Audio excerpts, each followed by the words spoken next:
Les commandements que Jésus édicte dans la liberté qu'il détient de parfaire la révélation ne sont pas un simple réajustement de la loi mosaïque telle qu'on l'enseigne à son époque.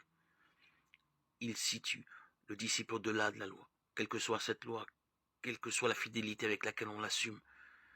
Témoin le pharisien de la parabole Luc 18, 9, 14, qui possède tous les signes extérieurs de la sainteté.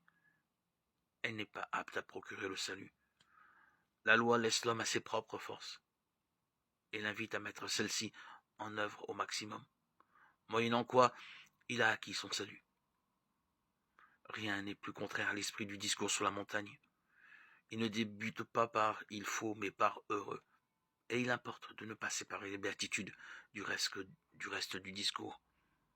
On ne peut comprendre les béatitudes que si on les saisit dans tout le contexte du discours. Inversement, le discours ne peut s'entendre qu'en gardant à la mémoire les béatitudes qui en constituent l'introduction.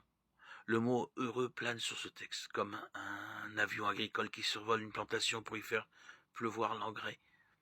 Le discours tout entier, loin d'imposer une loi, propose un bonheur d'une essence particulière, le bonheur de Dieu. Rien d'étonnant à ce que certains de ces aspects temporels nous déconcertent.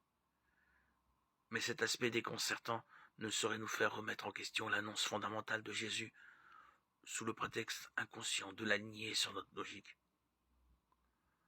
Il faut s'essayer à comprendre, non à interpréter.